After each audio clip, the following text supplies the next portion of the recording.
All right, you guys, we're going to dive into the clone stamp and the spot healing brush. So these are the tools that are typically used when we're thinking about photoshopping an image like a verb, right? So when most people talk about like uh, fashion photos and people remove zits and stuff like that, it's using the clone stamp, the spot healing brush. It's how you remove parts of a photo. These are really easy tools to abuse. So proceed with caution. I've seen in like the biggest publications, we're talking like National Geographic, I have seen sloppy clone stamping and spot healing. You'll see like a photo of a landscape and there will be the same rock repeated in the landscape. We know that, in nature, rocks are not, there's not identical rocks.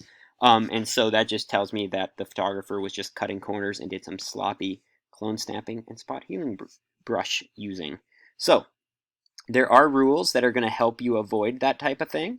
And the biggest, most important, super useful tool that we are going to use to make sure that we don't abuse this clone stamp and spot healing brush or get in over our head with it is we are going to go over to the background, and we are always, always, always, always going to edit our photo with the clone stamp and spot healing brush, never on the background layer, always on a copy of the background layer. So to copy the background, you can just hit Control and click and hit Duplicate Layer. That's one way to do it. Or you can always go and click and hold the cursor down and drag the background to this little dog-eared piece of paper next to the garbage can, and it'll make a copy of the background. I'm going to label this so I know what it is. I'm going to go clone spot. So I know that this is the layer that I'm going to do my clone stamping and spot healing on right here. So we always want to do clone, I shouldn't say always.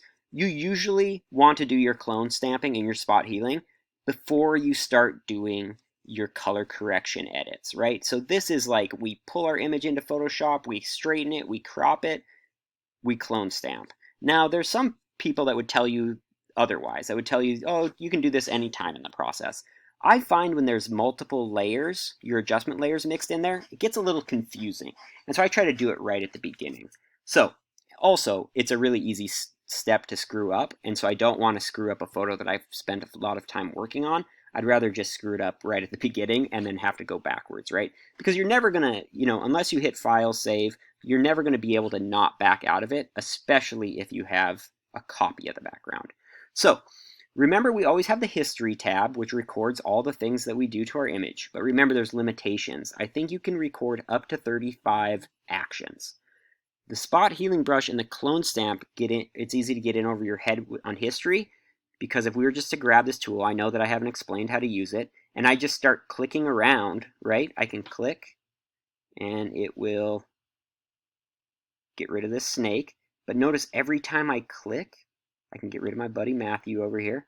Every time I click, it records a stop. So if I was just to start click, click, click, click, click, click, click, it's really easy to fill up those 35 pieces of history. And if you do that on the background and get like, let's say you click the cursor 87 times, you're not going to be able to go back to the beginning of your photo, right? You're only going to go back 35 steps, and you're going to be stuck with 52 steps before that. So we kind of navigate around this limitation by always using the copy of the background layer. Because if I was to get in those 87 steps and was like accidentally clone stamp out or spot heal my friend Matthew's head out of the photo, and let's just pretend that I've exceeded my 35 steps. I was like, oh man, this looks like garbage.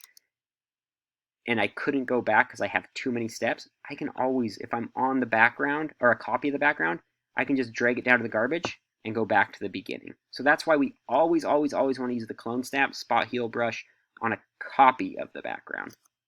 So let me remake this again. Clone spot. And like I said, I do this right after I crop and all that stuff. So we're just going to take this photo, and I'm going to show you how to use these tools and what they're best for. So I'm going to zoom into this rattlesnake here, and I want to get rid of this rattlesnake.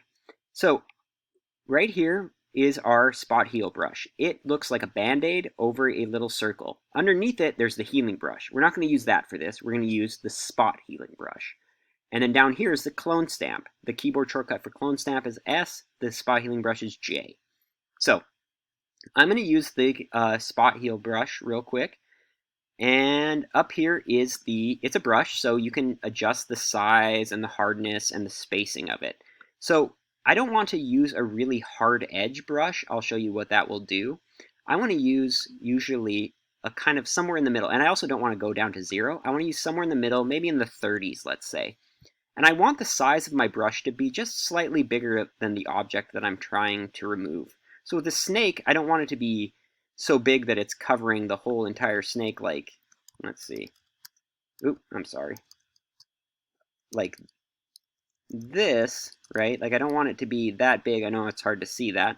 I just want to be able to brush over the width of the snake. So, you know, a brush like this big, I'd never ever adjust the width of the brush or the size of the brush up here. I always do it with the bracket keys on the keyboard. So those are the two keys under the plus sign next to the delete key. So they're underneath the delete and plus sign. You have the right bracket, which makes your brush bigger, and the left bracket, which makes your brush smaller. So the important thing to do is hardness somewhere in 30, and make your brush a little bit bigger than the object. So I'm just going to brush over the snake with the clone stamp really quick. And we're going to see what it does. So the way that the clone stamp works is Photoshop chooses what it's going to replace this information with by analyzing all the information around the snake. So I could go again and clean it up a little bit.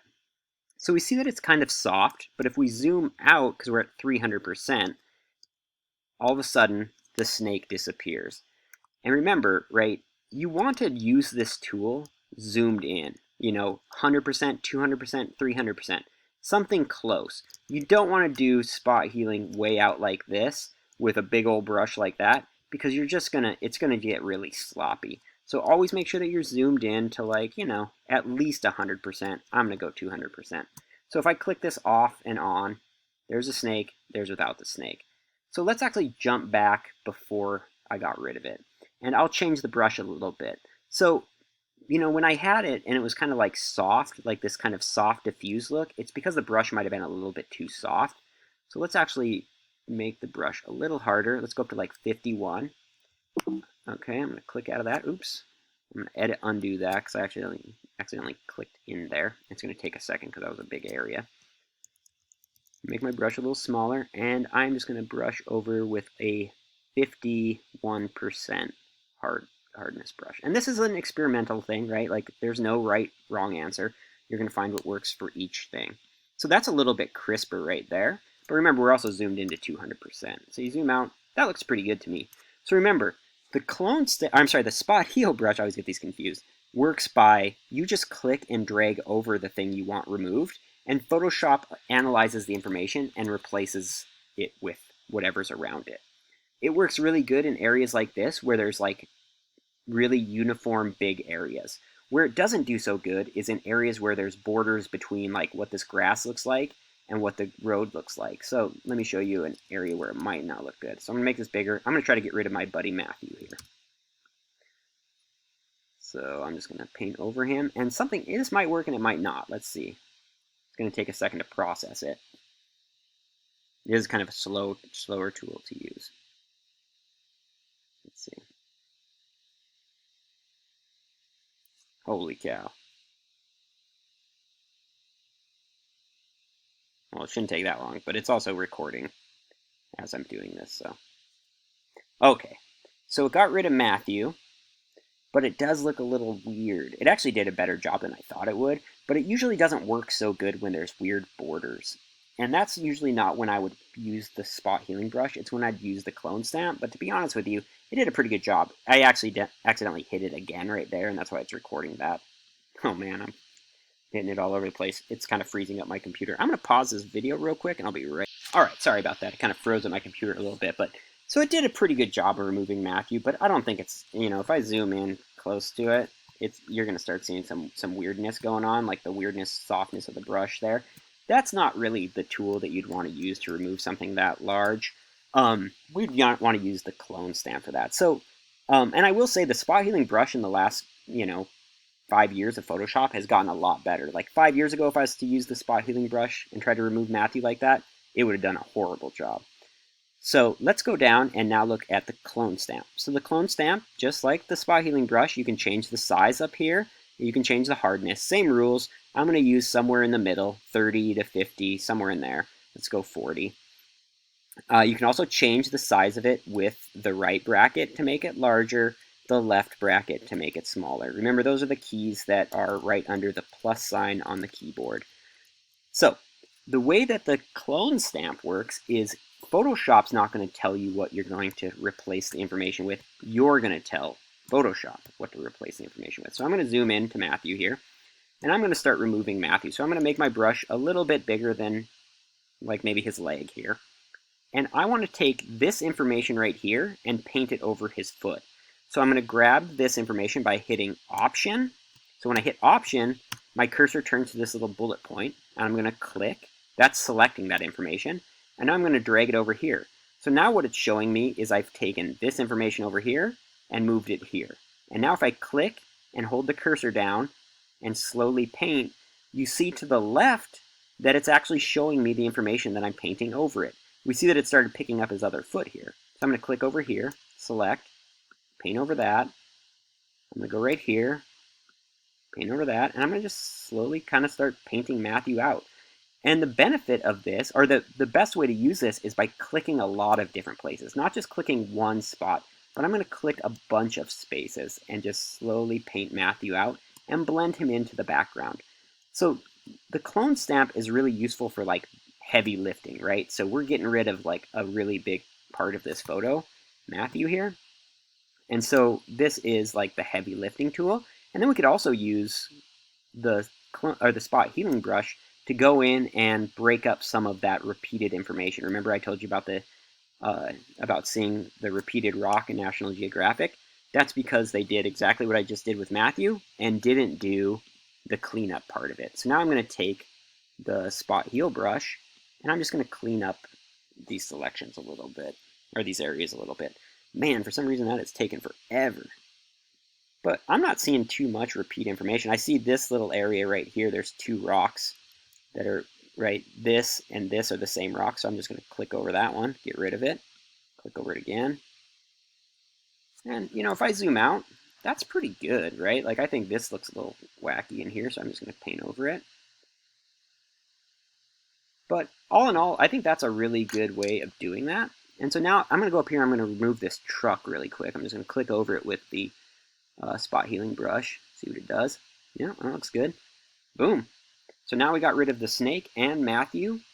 And remember, right, look how many steps we used just to do that. Remember, it's really easy to fill this up. And if I got to an area where I was like, oh, I actually don't like what I did, I can always just turn off that layer or just throw it away, right? And to throw it away, we just click it and drag it to the garbage. So that's up to you. So that's how you use the clone stamp and the spot healing brush. They take a lot of practice, so don't be too hard on yourself right at the beginning.